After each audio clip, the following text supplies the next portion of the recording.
Hello everyone. In this tutorial, we are going to simulate tire brake smoke along with the particles that are emitted from it. First, as you can see, we have a simple tire, and next we want to create the Niagara system. We select the empty system, and after opening it, we create a minimal emitter.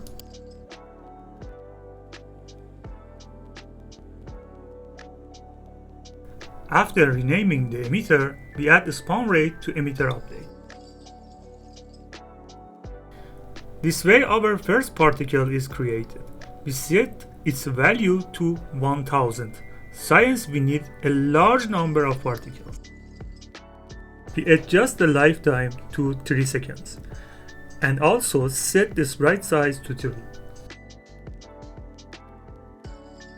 Next, we add shape location to particle spawn, so our particles are generated in a specific shape at the start, and we select the torus. To be able to rotate the angle, we set the rotation mode to axis angle. Since the x-axis is set to 1 by default, it automatically gives us the angle we need.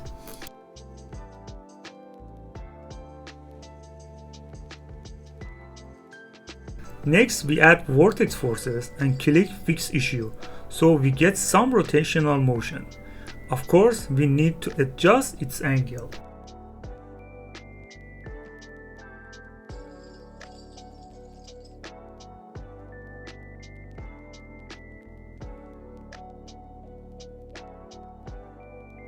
To control the dissipation of the particles, we use drag, and by increasing its value, we can have better control over the particle.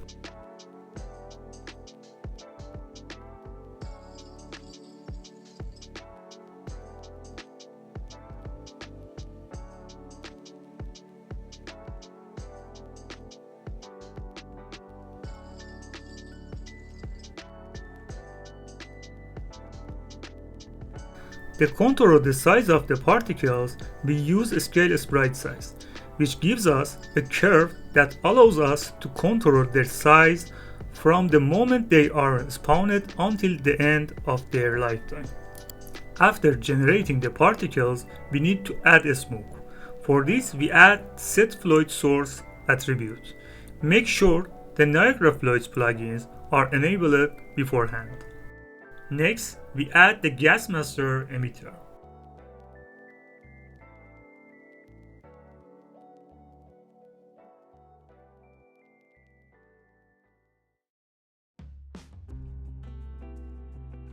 First, we adjust the pivot along the axis so that our particles are positioned at the center. Next, we change the source type, so we disable the sphere source and switch to using emitter source instead. Before assigning the emitter to it, we set the tire emitter to GPU in the setting and change the calculate bounce mode to fixed.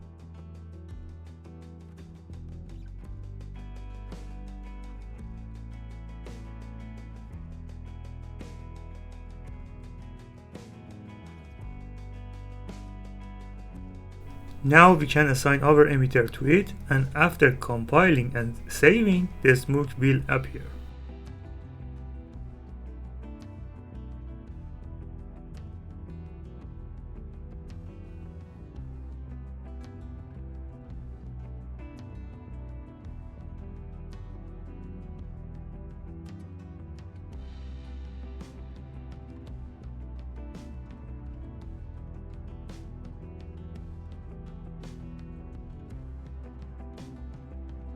You can change the size of the simulation box by adjusting the board size value.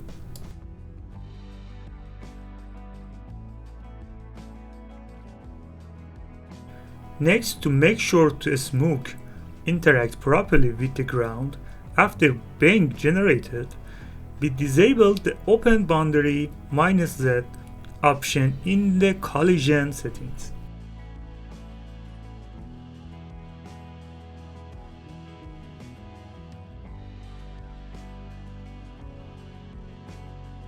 It's clear that the smoke is moving upward. To push the smoke downward, you need to set the density buoyancy value to a positive number.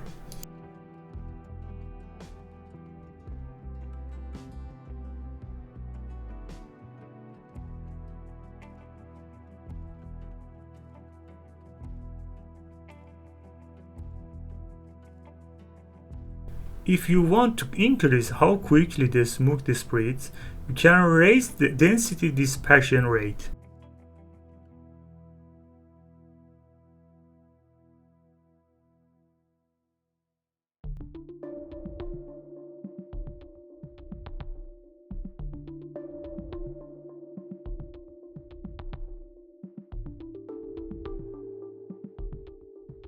We can also add wind to our smoke through the forces section using the wind option.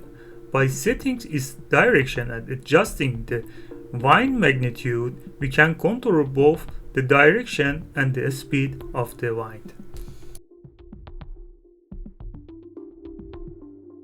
Using the set fluid source attributes in the tire emitter, we can adjust the smoke density and radius.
Now we need to generate some particles from behind.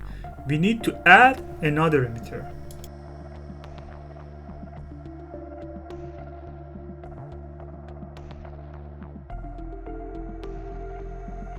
Again, we add a spawn rate and set its value to 80. In the initialized particle, set the mode to random range float and adjust the minimum and maximum values to 2 and 4.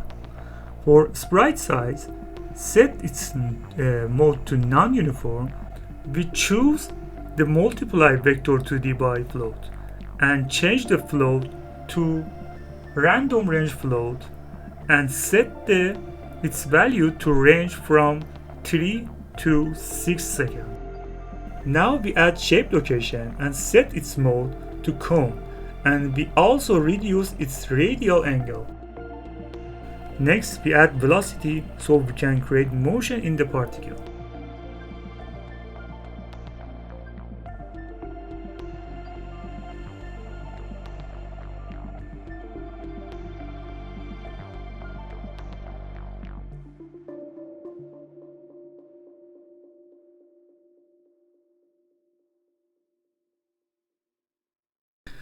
In the shape location settings, to be able to change its position, we set the offset mode to default and then use the offset values to move our particles.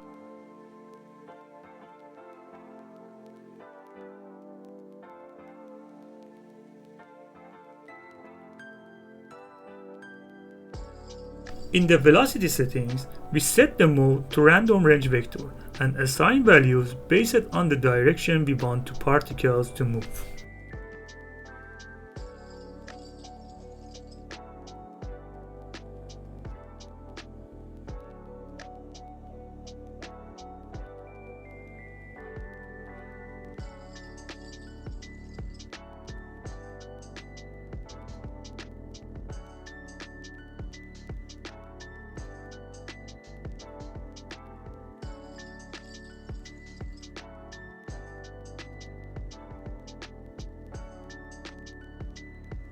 Now to change the size of the particles, we add scale sprite size, and using its curve, contour their size from the moment they are spawned until the end of their lifetime.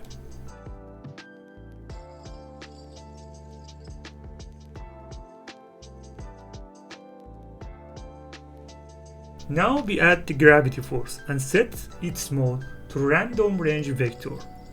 So after being spawned, the particles move downward under a random directional force.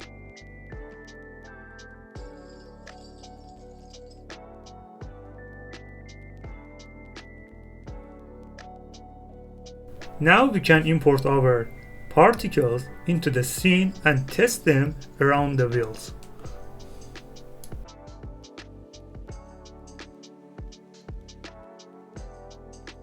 Now to make the particles interact with any shapes, we add collision.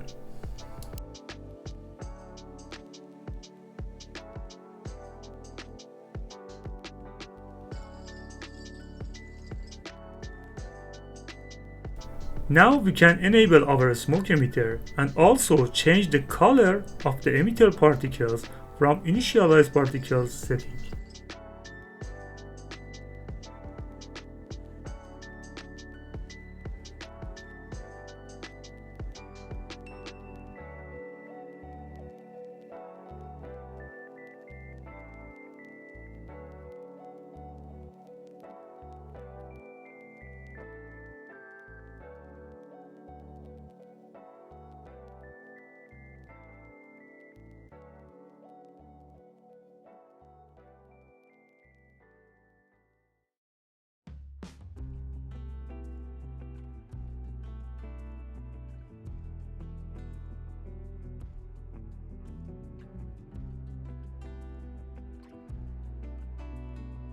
Now if we want our particles and smoke to spread outward a bit after being generated, like simulating particles thrown out from a car brake effect or anything similar, we can use point force to push the particles outward after spawn or guide them along any other axis.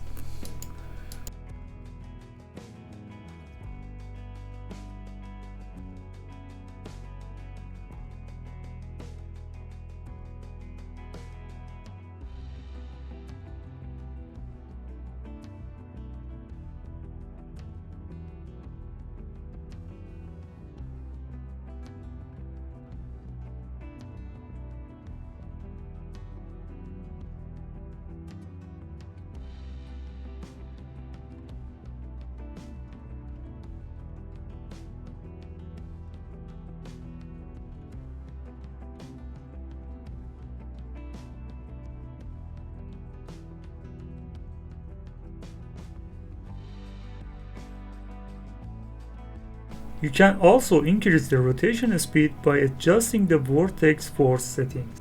I should also add that instead of the particles, you can use other types of smoke or even different meshes like snow particles or anything else. Science, this was just a tutorial for the method. We didn't go too deep into the details. You can assign any color, mesh or materials to these particles and create your desired effect. In the final, I should mention that this is just a part of the mountain road tutorial series, where we build a mountain environment with a road from scratch, placed a car in it, and created various animations. You can join our channel and watch the rest of the videos which will be uploaded in the coming weeks. Thanks for watching. If you enjoyed the video, please support the channel by liking, subscribing and sharing.